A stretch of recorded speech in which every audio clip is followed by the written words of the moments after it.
우리가 디모데후서의 말씀을 계속 살펴보고 있는데 디모데후서의 말씀을 잘 이렇게 살펴보면 사도 바울의 마지막 서신이거든요. 14권의 서신 가운데 마지막으로 기록한 것이 디모데후서입니다.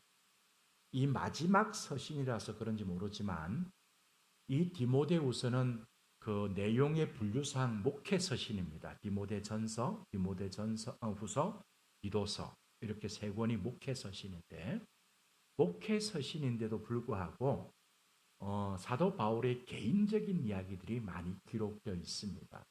그러니까 디모데와의 관계 속에서 주고받는 그런 어떤 말씀도 있고 오늘 조금 이따 좀 살펴보겠지만 개인적인 어떤 그런 이야기들 많이 좀 하고 있는 것을 볼 수 있습니다. 고린도후서도 그래요. 고린도후서도 내용상 교리서신이에요. 교리서신인데 거기에도 보면 사도 바울의 자기의 사도직에 대한 변호, 변정하는 것을 기록하고 있기 때문에 개인적인 이야기들도 많이 쓰고 있음을 보게 됩니다. 지난 주일 우리가 저녁에 살펴보았던 말씀을 보면 그것도 상당히 좀 개인적이다라고 하는 생각이 듭니다. 왜냐하면 사도 바울 자기 자신을 버리고 많은 사람들이 떠나갔다. 나를 버렸다. 떠나갔다. 그지? 거기에 대표적인 사람이 부겔로와 호모게네다. 그렇게 밝히고 있는 것을 보죠. 그죠? 그래서 나를 버리고 나를 떠난 사람이 있는가 하면 그러나 나와 함께 그 복음 때문에 고난을 받으면서 옥에까지 찾아와서 자주 나를 격려해주는, 유쾌케 해주는 그런 오네시모라는 그런 사람이 있었다 하는 그런 이야기들을 하고 있는 것을 지난 주일 전에 우리가 살펴보았습니다. 그러면서 제가 이런 말씀 드렸죠. 믿음의 동력자, 믿음의 안에 있는 지체 관계가 얼마나 중요한가 하는 것입니다. 우리는 근본적인 위로는 하나님께로부터 받습니다. 그러나 우리 믿음의 성도들은 우리 목회자는 하나님께서 우리를 위로해 주시고 우리의 힘 주시고 그래서 그 위로를 기대하며 하나님 앞에 나아갑니다.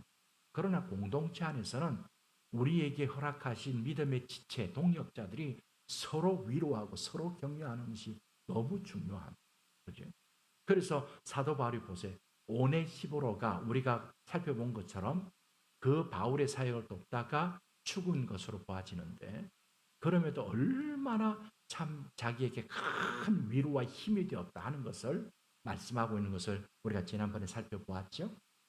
그러면서 사도 바울은 자기로부터 받은 디모데가 들은 그 바른 말을 잘 지켜다오. 그지? 아름다운 것을 잘 지켜다오 하는 그런 어떤 당부의 말씀을 지난 주일 저녁에 살펴보았습니다. 자, 그렇다면 오늘은 바울에게서 들은 바른 말을 어떻게 그것을 아름답게 지켜갈 것인가 하는 부분에 대해서 디모데를 향하여 사도 바울이 권면해 주는 말씀을 생각해 보기를 원합니다.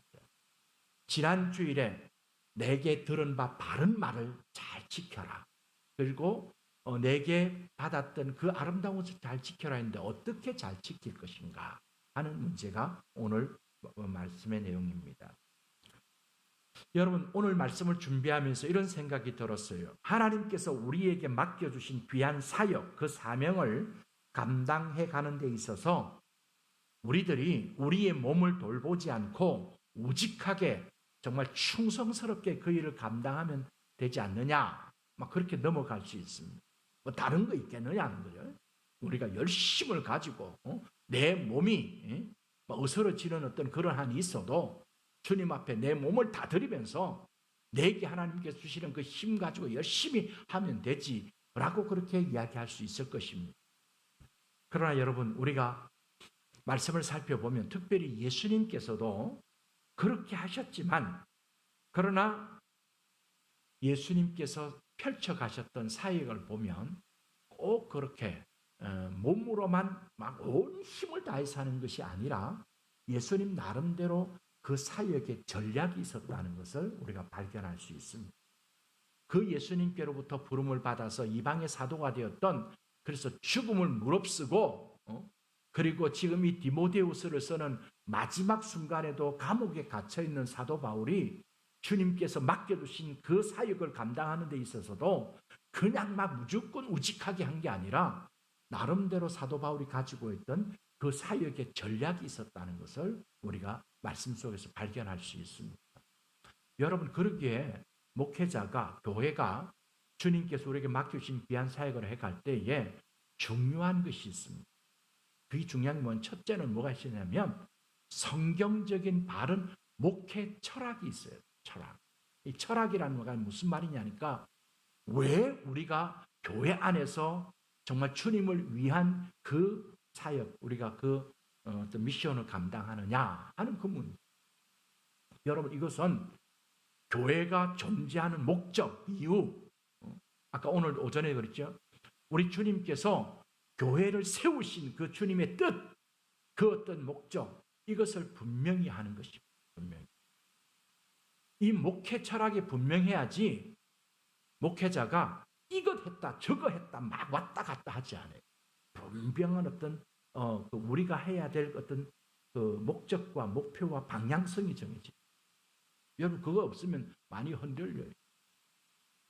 사람들이 많이 좋아한다. 그 사람들이 이거 하면 많이 모이겠지 하면 그쪽으로 막 하면 가다가 또 지나고 나면 이 아니야 하면 또 여기 더 좋은 게 있으면 또 저거 좋은 거 하고 막 이렇게 되면 왔다 갔다 하는 거예요. 여러분, 성도들이 목사님 목회하는 데 있어 그 분명한 방향성이 뭐냐? 뭘 향해서 가느냐? 그런 부분이 있어요. 뭐 이건 비교하기는 좀 그렇지만 제가 부산에 있으면서 부산의 대표적인 교회가 수영로 교회하고 호산나 교회였어요. 실제로 여러 측면에서 대표적인 교회였어요. 물론 숫자는 수영로 교회가 많았습니다만은.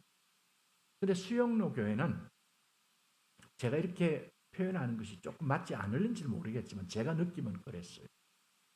모든 성도들이 원하는 것들이 다 교회 안에 펼쳐져 있었어요. 마치 백화점처럼.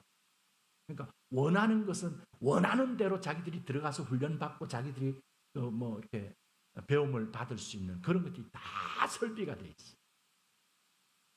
그런데 호산나 교회는 그럴 수 있는 여력이 있었습니다만은 나름대로 옥하는 목사님과 최영준 목사님 가졌던 목회 철학이 있어요.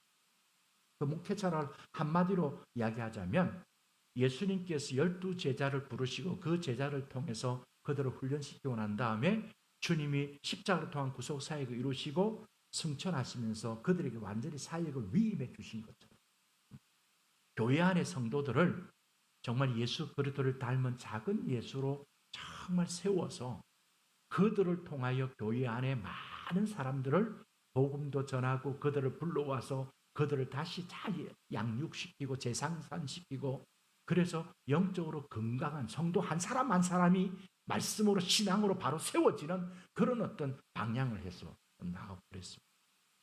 그러니까 좀 나름대로 수영역에도 참 좋은 교회예요.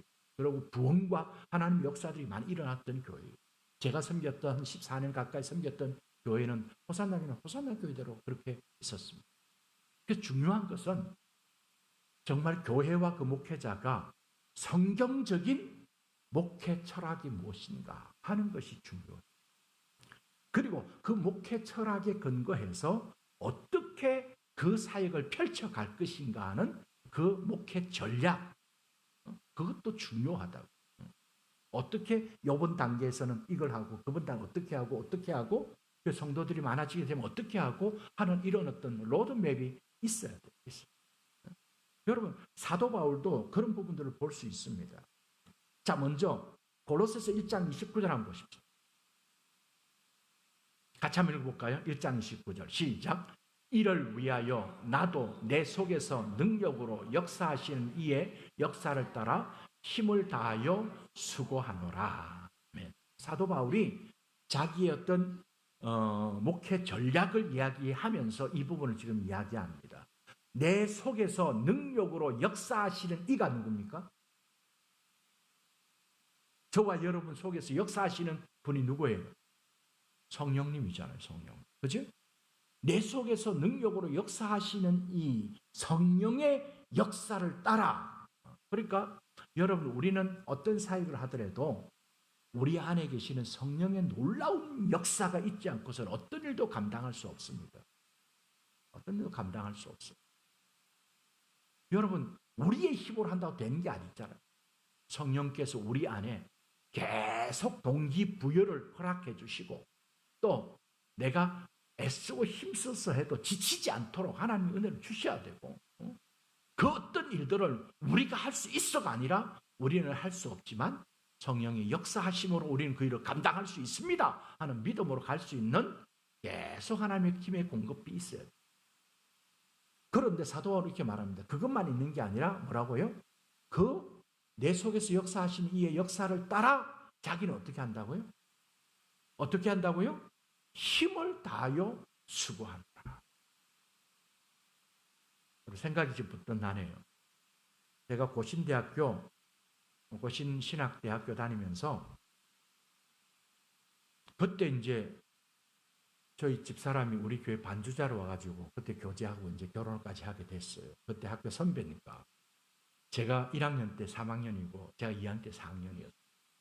근데 제가 이제 원래 음악을 좋아하니까 음악과에 가서 합창이라는, 여러분 1년 동안의 합창이라는 수업이 있어가지고 메시아, 그 핸델의 메시아를 두 번 하고 그 멘델스존의 바울에 대해서 오라토리오를 했었어요. 그건 신학부 학생인데, 그리고 뭐 초급 성가 지휘, 합창 지휘, 이 지휘도 다 공부를 했거든요. 그리고 화성학 대입법도 좀 공부하러 좀 하는 조금 있었었고, 그래서 우리 신학부 학생들이 니는 신학과냐 종교음악과냐 뭐 이런 이야기도 하기도 했었어요. 제가 뭘 이야기하냐면 그게 과장이었던 김정일 과장이 그 종교음악 학생들한테 막 이렇게 도전을 주는 부분이 있었어요. 우리가 찬양을 드리면 찬양을 한 곡을 하더라도 온 마음을 다하여 찬양해야 돼. 그냥 입술만 넙적넙적 찬양하면 안 되는 거예요. 진짜 힘을 다하였어. 옛날에 이런 맨손 체조 있었잖아요. 맨손 체조. 그 맨손 체조를 제대로 하면 딱 하고 나면 등에서 땀이 쫙 나는 것이 마찬가지.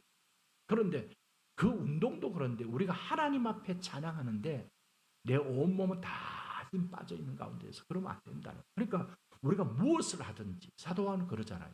하나님이 나에게 맡겨진 이 사역을 감당하는데 우리가 어떻게 해야 되냐니까 내 속에서 역사하시는 성령의 역사를 따라서 나는 어떻게 해야 된다고요? 힘을 다하여 수고한다. 그래서 나는 죽도록 충성하지 않고 무조건 우직하게 하는 게 아니에요. 자, 28절 말씀 보세요. 28절. 지금 29절에서 보세요. 이를 위하여, 그러니까 이것을 위해서 내 속에 역사하시는 성령의 역사를 따라서 나는 힘을 다해 수고하노라 하는데 무엇을 위해서? 28절 보세요. 같이 읽습니다. 시작. 우리가 그를 전파하여 각 사람을 권하고 모든 지혜로 각 사람을 가르치면 각 사람을 그리스도 안에서 완전한 자로 세우려 하니니. 마지막 뒤에 부분에서 이거 좀 더 구체적으로 말씀을 드리겠습니다. 그냥 하는 게 아닙니다. 예수 그리스도를 전파하고 그리고 그 예수 그리스도 전파한 그의 반응을 따라서 그 반응을 보인 각 사람, 각각의 사람을 권하고 각각의 사람을 모든 하나님의 말씀의 지혜로 가르치고 각각의 사람을 완전한 자로 세워가는. 여러분 이게 얼마나 구체적인 부분. 그러니까 우리가 이 목회 사역을 할 때 어떻게 해야 되느냐. 이 부분 뒤에 가서 제가 좀 더 말씀을 드리겠습니다. 이런 측면에서 오늘 본문을 봐야 돼요. 여러분 오늘 본문 2장 2절 말씀을 보세요. 2장 2절에 보면 같이 읽습니다. 2장 2절 시작. 또 내가 많은 증인 앞에서 내게 들은 바를 충성된 사람들에게 부탁하라. 그들이 또 다른 사람들을 가르칠 수 있으리라. 아멘. 사도 바울이 디모데에게 어떻게 내게 들은 바를 아름답게 잘 지켜갈 것인가 하는 그 말씀의 연장선상에서 이렇게 말합니다. 디모데야, 내가 많은 증인 앞에서 내게 들은 바를 충성된 사람들에게 부탁하라. 그들이 또 다른 사람들을 가르칠 수 있으리라. 이 2절 말씀에서 영적 4세대가 나옵니다. 그죠? 영적 4세대가 나와요. 1세대는 누굽니까? 예수 그리스도로부터 받았던 사도 바울이에요. 그죠? 사도 바울은 그 예수 그리스도의 귀한 복음을 누구에게 전수해 줬습니까? 디모데에게. 내가. 그죠? 디모데. 그러니까 1세대는 바울, 2세대는 디모데. 또 디모데는 어떻게 해야 된다고요? 충성된 사람들에게 부탁하는 것이 그 충성된 사람들이 3세대. 그러면 그 충성된 사람들에게 잘 부탁하고 나면 그 충성된 사람들이 또 누구를? 또 다른 사람들을 가르칠 수 있으리라. 그죠? 4세대. 그당 하는 게 아니에요. 여러분, 이것이 제자훈련의 중요한 어떤 원리인데요. 그래서 내비게이터에서는 그렇게 말합니다. 내비게이터의 장점이 있고 조금 교회론적인 문제가 있긴 한데요. 한 사람에 대해서 또 다른 한 사람에 대해서 집중적으로 충성된 사람이 가르칩니다. 그러면 이 두 사람이 그렇게 자기가 훈련받은 것처럼 또 각각의 또 한 사람 두 사람에게 또 그렇게 합니다. 처음에는 시작이 작은 것처럼 보이죠. 가면 갈수록 이것이 막 기하급수적으로 늘어나요. 여러분, 우리는 그런 비전을 보는 거예요. 한꺼번에 숫자가 막 100명, 200명 모이는 게 중요한 게 아니래도요. 제가 경험해 봤어요. 우리가 제대로 준비되지 않으면 50명, 100명 보태지고 나면 교회가 더 혼란스럽습니다. 우리가 감당을 할 수가 없어요. 새로운 사람이 들어왔을 때 그들을 우리가 진짜 말씀으로 신앙의 관점에서 바르게 그들을 인도해 가려면 우리가 준비되어야 된다. 여러분, 처음에는 미비합니다. 한 사람, 두 사람입니다. 근데 거기에 1년 동안, 2년 동안 눈물과 애정과 사랑을 쏟아서 하고 나면 그가 받은 은혜가 있어요. 그 영향력이 있습니다. 그래서 그렇게 하는 것처럼 그렇게 감당하면 그 다음에는 어떻게 됩니까? 우리가 10사람을 시작해도 금방 20사람이 되는 거예요. 20사람이 또 한 2년 지나면 어떻게 됩니까? 계산엔 40여 명이 되는 거예요. 그럼 또 하고 나면 10년 안에 어떻게 되냐니까 제대로 훈련된 사람이 100명, 100명이 훨씬 넘어가 버려요. 제가 그 뭐 어떤 숫자를 이야기하는 게 아니에요. 그래서 제자훈련의 중요한 것은 집중성의 원리라는 게 있습니다. 뭐 다 하는 게 아니에요. 어쨌든. 자, 그래서 오늘은 이런 어떤 예수님께서도 그런 사역을 하셨고 사도 바울도 그렇고 오늘 본문에서도 디모데에게 영적 4세대에 대해서 이야기하는 것을 통해서 제가 여러분들과 좀 생각해 보려고 하는 것은 제자 훈련에 대한 중요한 원리에 대해서 좀 몇 가지 생각해 보려고 합니다. 본문이 말씀하는 것. 그냥 제자 훈련은 어떤 통상적인 게 아니라 본문이 이야기하는 것. 저는 항상 본문에서 말하려고 합니다. 첫째는요. 은혜 가운데서 강해야 합니다. 자, 1절 말씀을 보십시다. 1절 다 같이 봅니다. 시작. 내 아들아, 그러므로 너는 그리스도 예수 안에 있는 은혜 가운데서 강하고. 그렇죠? 자, 먼저 좀 생각해 볼 것은 앞에서도 계속 우리가 살펴보았지만 바울과 디모데가 어떤 관계인가, 얼마나 사랑하는 관계인가를 이 말씀 속에서도 알 수 있습니다. 여러분, 그러므로 하는 접속사, 우리가 일반적으로 그러므로가 제일 먼저 나오잖아요. 우리가 그러므로 하는 접속사 바로 앞에 혹격 어떤 그 지금 단어가 있습니다. 내 아들아. 근데 이게 원문을 보면 그냥 너 내 아들아. 이 너라고 하는 혹격이 들어가 있어요.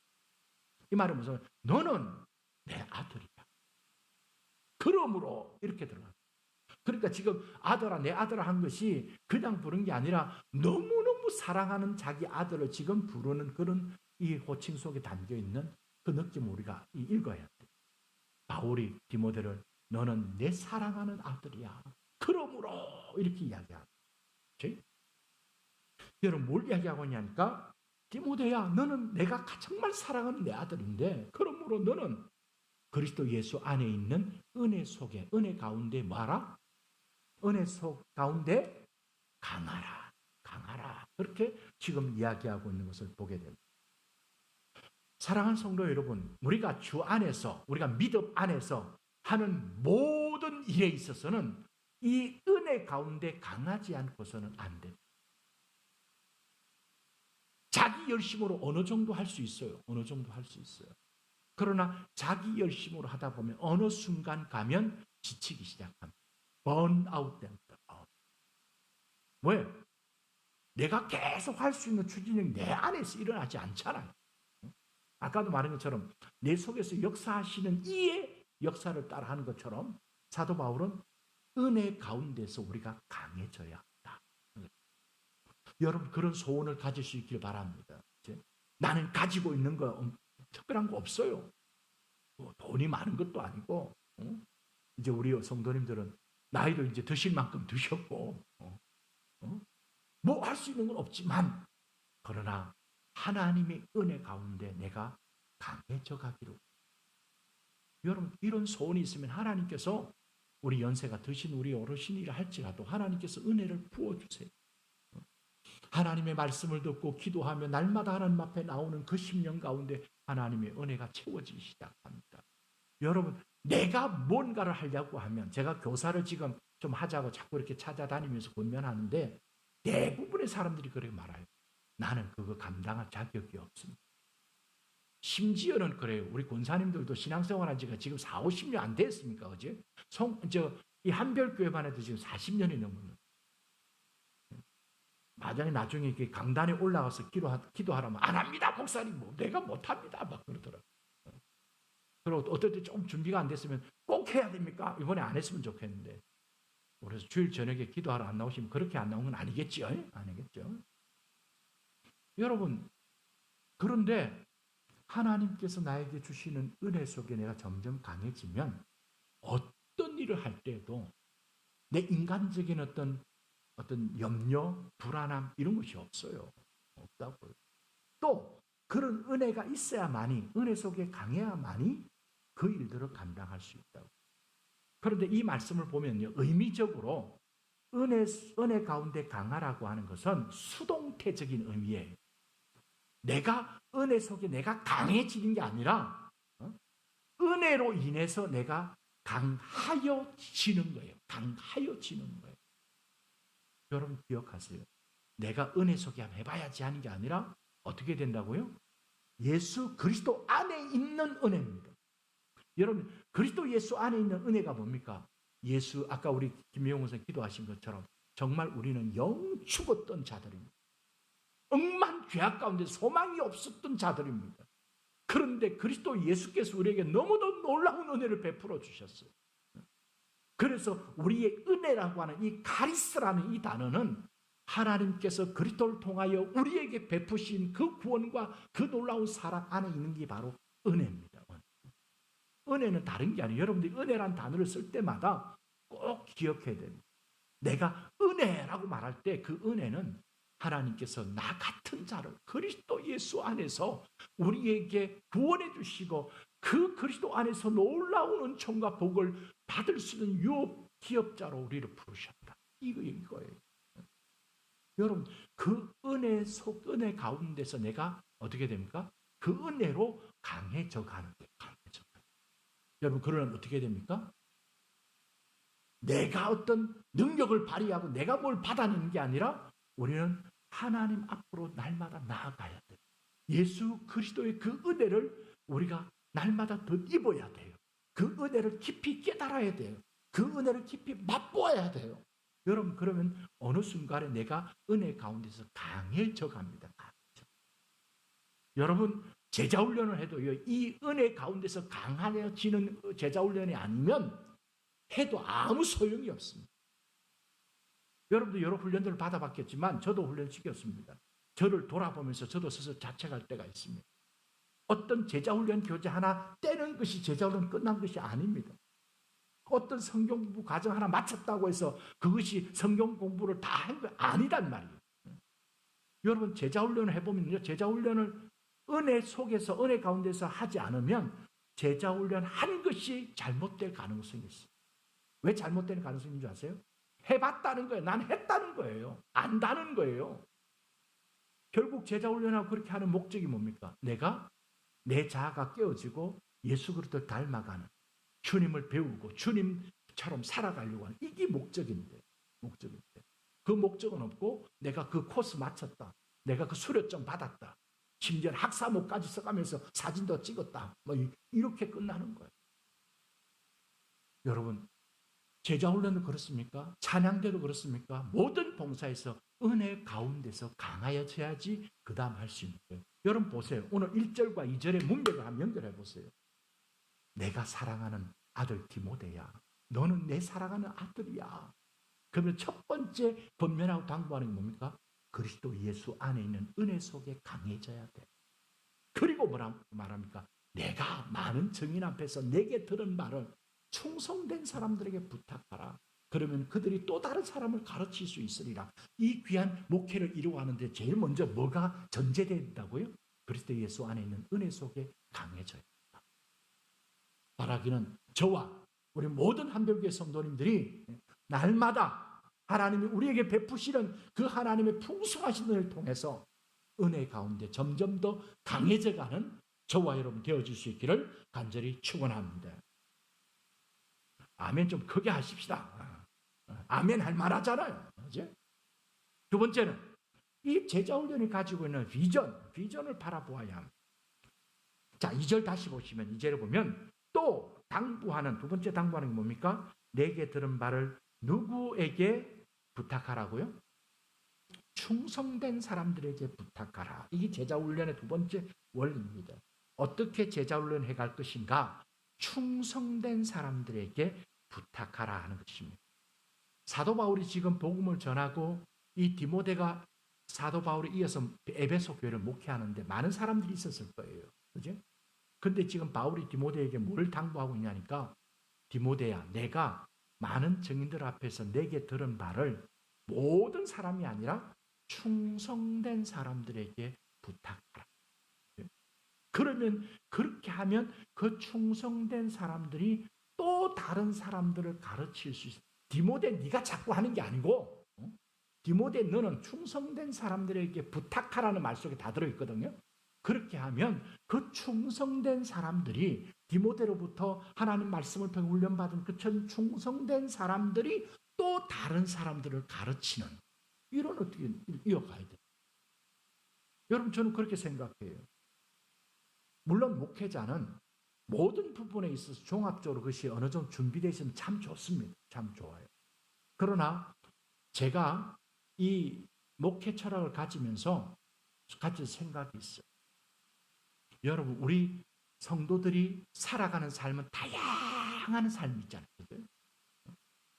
여러분 제가 여기서 공부는 좀 했지만 우리 이재건 자는 문명학자는 윤상 우리 집사님 같은 그 삶의 현장에서 겪게 되는 여러 가지 일들 속에 경험 가운데 가지고 있는 전문적인 부분 저는 못 따라갑니다. 제가 어떻게 따라가요? 그죠? 다양한 것이 있어요. 여러분 교회 안에서 우리 교회는 어떤지 몰라도 교인들이 한 500명, 600명, 700명 돼도 교육자는 그 불과의 10%도 안 돼요. 사실 10%도 안 된다고. 좀 그 시스템이 잘 된 교회는 성도 수에 대해서 교육자 수가 많지만 제가 얼마 전에 어떤 교회 물어보니까 제가 이제 그 우리 푸드 트랙을 그 세차로 갔다가 화곡동교회 다닌다는데 한 2,000명 되는 교인이라 그러더라고요. 근데 교육자는 어떻게 되냐니까 부목사님이 4, 5인가 그렇게 된대요. 제가 생각할 때는 조금 숫자가 작아요. 근데 그 2,000명에 대해서 10명이면 몇 %예요? 얼마 안 되잖아요. 없고. 여러분 나머지 95%는 전부 다 교육자가 아닌 사람들이에요. 근데 그 95%의 무리를 그냥 두면 안 되잖아요. 그들을 다양한 하나님의 은사를 주시고 전문가들이 있고 달란트가 있는데 그냥 그들을 그대로 쓰면 안 돼요. 그들이 은사가 있다고 전문가가 있다고 그걸 그대로 쓰면 교회 난리 나요. 그들을 정말 충성된 사람으로 만들어가는 거예요. 그렇게 세워가는 거예요. 그게 이제 목회 전략이에요. 훈련받는 거예요. 여러분 그들이 깨어지고 정말 변화되고 성숙해지면 목회자가 어떤 일을 하는 것보다 훨씬 더 전문가로 잘할 수 있다고. 목회자가 다 할 수 있는 게 아니래도요. 절대 아니에요. 저는 그래서 목회 비전 가운데 평신도 훈련을 통해서 평신도의 좋은 동역자들을 많이 세웠어요. 그 장로님들은 제가 그랬어요. 장로님들 자꾸 당회원이 되고 시모 장로를 고집하는데 그러지 마세요. 장로라고 하는 직분은 목회자와 함께 성도들을 잘 돌아보는 거예요. 그들의 영적인 상태를 돌아보는 거예요.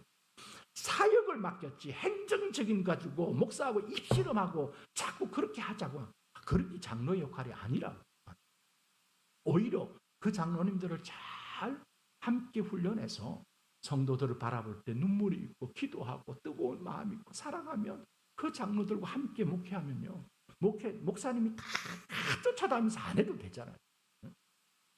그들에게 사역을 마음껏 할 수 있도록 위임하고, 그리고 그 사람들이 하던 부분에 내가 필요한 부분을 같이 가서 스포트하고. 여러분, 이래야지. 정말 여러분, 교회에서 보면 보세요.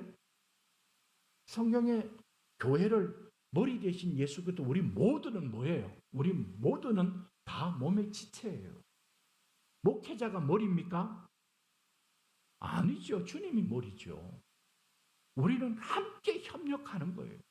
단지 목회자는 하나님의 그 신성한 말씀을 맡은 자로 세워주셨고, 그 나름대로의 본인 스스로 권위가 있어야 되고, 성도들로 권위를 세워주는 것이 있어야 됩니다. 그러나 지체, 사도 바울이 그랬잖아요. 나는 아볼로파다, 나는 게바파다, 나는 바울파다, 나는 그리스도파다 이야기가 쓸데없는 소리 하지 마라. 자라나게 하시는 하나님이고, 나도 그 하나님이 자라나게 하시는 그 나도 똑같은 너희들과 밭이다. 그렇게 말을 했다고.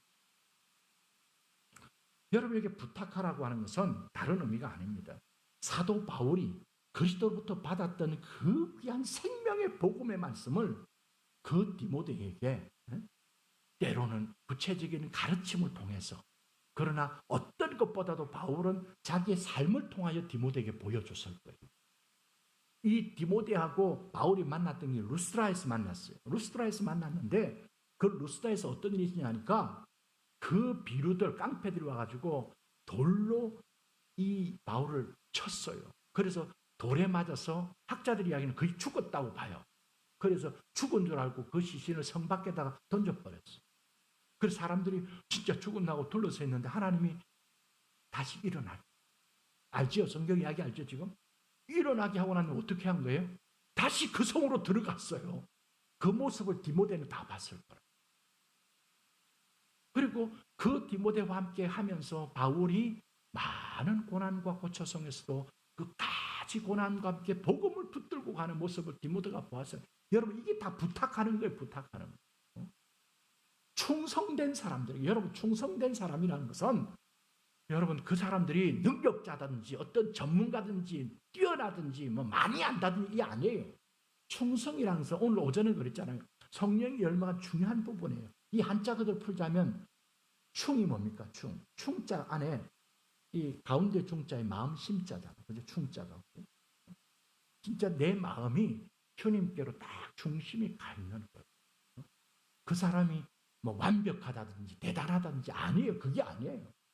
그리고 우리의 목표는 지금도 우리가 충성된 자가 아닙니다. 그러나 우리는 이런 어떤 하나님의 말씀과 성령의 역사와 우리가 함께 눈물 속에서 해가면서 충성된 사람으로 되어져 가는 거예요. 그래서 우리의 궁극적인 목적은 주님 앞에 갔을 때 착하고 충성된 종아. 그렇게 우리가 듣는, 그게 가장 우리에게 가장 중요한 부분. 그러니까 지금 바울이 디모데에게, 디모데야, 내가 내게서 들은 바 그 귀한 바른 말을 가지고 충성된 사람, 생각과 마음이 세상에 자꾸 여러 가지 세상 잡다한 것으로 마음이 흩어지지 않고 예수 그리스도에게, 그 사람이 아직까지 부족할 수 있어. 아직까지는 완벽하지 않을 수 있어. 실수할 수도 있어. 그러나 그 중심이 뭐라고요? 예수 그리스도에 가 있는 그 사람이 있다면 그들을 놓고 내가 너희에게 했던 것처럼 그 부탁하라. 이게 지금 제자 훈련의 원리. 예수님도 그랬잖아요. 여러분, 마태복음 28장 19절 보세요. 같이 한번 읽습니다. 시작. 그러므로 너희는 가서 모든 민족을 제자로 삼아 아버지와 아들과 성령의 이름으로 세례를 베풀고 내가 너희에게 분부한 모든 것을 가르쳐 지키게 하라. 아멘. 이 말씀 가지고 제가 설교를 한번 할 거예요. 하는데 여기 뭐 가서 뭐 제자를 삼다, 세례를 베풀다, 이것이 지금 동사들인데 그 중에 가장 중요한 주동사는 제자 삼으라는 동사인데 그건 다음에 말씀드리고요. 제가 색깔로 했던 것은 내가 내게 분부한 모든 것을 가르쳐 지키게 하라. 그렇게 말씀하셨잖아요.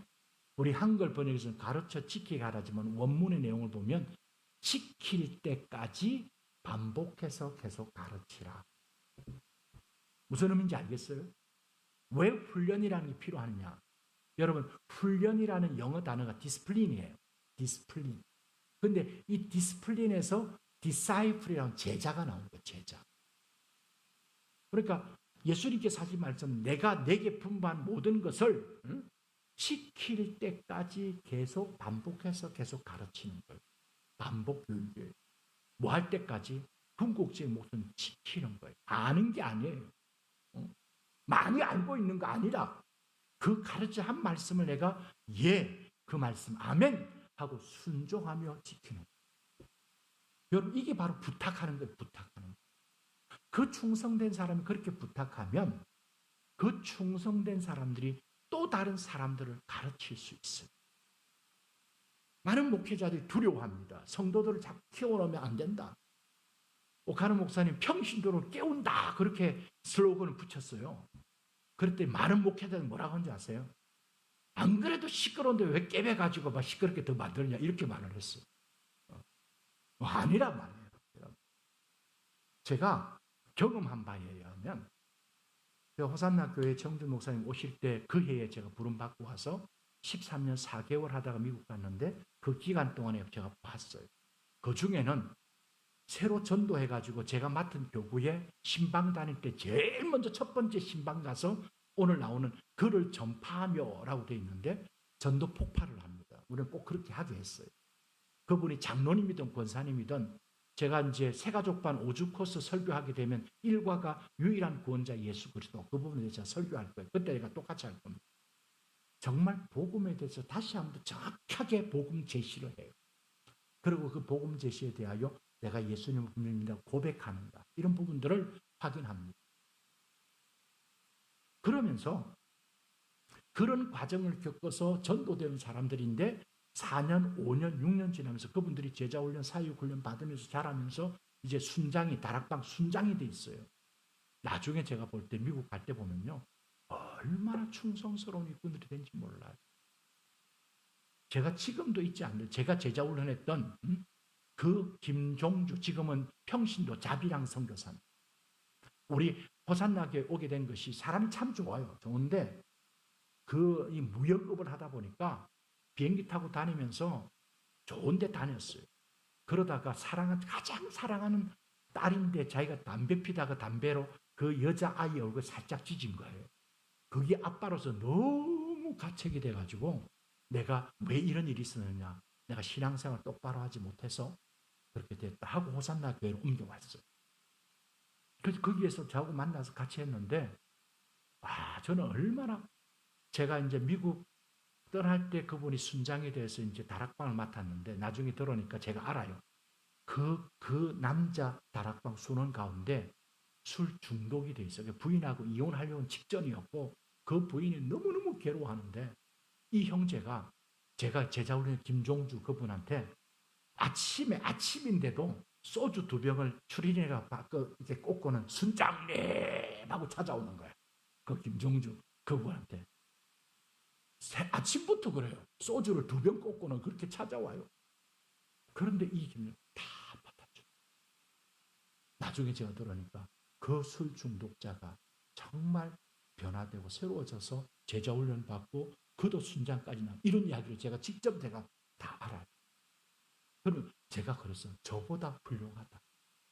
저보다 정말 여론 많아요. 문제는 우리가 하나님의 은혜 가운데 강하고 성령께서 내 속에서 역사하심을 내가 느끼고 감지하면서 내가 내 자신이 하나님의 은혜 가운데 깎여지고 다듬어져서 정말 주님을 향한 충성된 사람들이 되면 오늘 말씀 보세요. 그 충성된 사람 부탁하라. 그래야면 또 다른 사람들을 가르칠 수 있어요. 그래서요. 호산나교회 사회 가면서 400명에서 제가 미국 가기 전에 2,800명이 되고 제가 미국 가 들어오니까 이제 5,000명, 6,000명이 됐는데 숫자가 아니라 계속 사람들이 그 훈련된 제자훈련과 사육훈련을 통해서 정말 성숙한 그리스도인 사람들 누가 와도 다 받아내는 거예요. 다 감당하는 거예요. 감당해요. 여자 다락방에서는 교회는 오기 싫은데 다락방에 와서 그 말씀을 훈련하다가 막 펑펑 울어요. 시어머니 관계 속에서 신우 때 문제 때문에 남편 속상인 것 때문에 막 털어놓고 막 이야기하다가 막 펑펑 웁니다. 그래서 거기에서 위로를 받고 주님의 말씀의 은혜를 받고 그렇게 교회 오는 사람들이 많았어요. 이런 역사들이 일어나는 거예요. 여러분이 가르칠 수 있으리라. 자, 이 한마디만 아까 골로새서 1장 28절 한번 보세요. 이거만 하고 마치겠습니다. 사도 바울이 그 자기가 가지고 있던 분명한 목회 전략이에요. 우리가 그를 전파하면 그가 누굽니까? 예수 그리스도.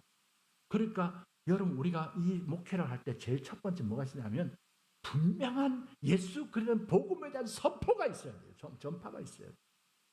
여러분 그래서 이 복음에 대한 훈련을 받을 필요가 있어요. 누구든지 만나도 짧은 시간에 예수 그리스도의 그 복음을 선포하는 거예요. 제시하는 거예요. 그냥 우리 교회 한번 와봐. 이 정도가 아니에요. 제가 그래도 이런 어떤 관심이 있고 훈련 받다 보니까 고신대학 1학년 다녔는데 여러분 월요일 때 학교를 안 가서 주일날 정말 피곤하게 수고하며 애쓰면서 그렇게 봉사하고 월요일날 오전에 자면 꼭 찾아오는 여자 둘이 하나 있었어요. 누굴까요? 여호와의 정인. 그냥 가라 해도 계속 와요. 계속 와. 그래서 내가 가라고. 근데 교패도 있고 나는 신학생 이야기하는데도 자꾸 와요. 나중에 보니까 감독이라는 분을 데려왔어요. 감독이라. 나이가 됐는데요. 멋있어요. 상당히 멋있고 목소리도 차분하고 상당히 인테리어 같고 제가 만났는데 그 여자분들은 막 피곤하게 보냈는데 이분하고 이야기하고 좀 쉽더라고요. 그래서 이야기해도 끝이 안 나니까 그냥 가십시오. 그래서 막 이야기하더라고요. 나중에 그 감독이 그러더라고. 그럼 우리하고 이야기가 안 되네요. 그래서 가려고 그러길래 내가 딱 그 순간 내가 지금도 있지 않을까 딱 1분인가 2분 동안에 예수 그리스도는 누구시고 예수 그리스도 믿어야만 당신이 예수님을 믿어야만 우리가 구원 얻고 영생 얻습니다. 예수 믿으십시오. 그러고 선포했어요. 그러니까 그 감독이 갑자기 젊은 대학생이 가만히 듣고 있다가 피곤해 있더만 막 2분 만에 막 예수 그리스도 복음을 전하니까 놀래가지고 그냥 가더라고. 예수 그리스도 전파하는. 여러분 그래야지 복음이 증거돼요. 여러분 그렇게 전파하고 난 다음에 어떻습니까? 그 복음에 대한 반응을 보고 한 사람 여러분 보세요. 각 사람이라 되어 있죠. 그죠? 우리 사역은 무리가 아니에요. 우리 교회 한 성도에 대해서 살피고 그들을 돌아보고 그들의 신앙의 수준에 맞춰서 또 이렇게 보여주고 섬기고 가르쳐야 된다고요. 각 사람을 권하고 이제 내가 다 설명한 각 사람을 모든 지혜로 가르치고 그래서 각 사람을 그리스도 안에서 어떻게 하는 완전한 자로 세우려 합니다. 이것이 성숙한 그리스도인으로 세워가는 이것이 사도 바울이 가졌던 목회 전략이에요. 이것이 바로 충성되어서 부탁하라. 그러면 또 다른 사람을 가르칠 수 있으랴. 부탁하라 가르칠 수 있으랴 한 내용이 바로 이 내용입니다. 이러면 영적 4세대가 이루어지고 교회 안에 정말 영적으로 성숙해서 정말 이 그리스도 안에 세워져 가는 사람이 많아지면 얼마나 든든한지 몰라요. 그러면 누가 와도 감당해낼 수 있는 교회가 돼요. 그리고 그렇게 되고 나면요. 어느새 어느 순간에 하나님께서 채워주세요. 왜? 이 주님의 교회가 영적으로 살아나기 시작하는 거예요. 영적인 어떤 힘이 있기 시작하는 거예요. 하나님의 부흥의 역사와 함께. 여러분 단순히 부흥의 역사라는 것이 숫자가 아니고 우리가 깨어지는 거예요. 이 리바이브를 하는 거예요. 부흥이란. 그리고 우리가 새로워지고 교회가 교회의 사명을 감당하는 그런 교회로 나아가요. 오늘 이 주신 말씀 사도 바울이 디모데에게 1절 2절 말씀인데 내 사랑하는 아들아 그러므로 너는 그리스도 예수 안에 있는 은혜 가운데서 강해야 되고 또 내가 많은 정인 앞에서 내게 들은 말을 충성된 사람들 부탁하라. 그리하면 또 그들이 또 다른 사람을 가르칠 수 있으리라 하는 이 사실을 기억하면서 하나님 우리 한별교회도 이런 어떤 사도 바울이 이야기했던 영적 4세대가 이루어지고 이 안에서 하나님의 놀라운 역사들이 계속해서 일어날 수 있도록 우리 안에 우리 모든 성도들이 이런 어떤 하나님의 놀라운 역사를 우리가 순응하고 따라가 그래서 정말 우리 모든 사람들이 충성된 사람들이 다 되어질 수 있기를 간절히 축원합니다.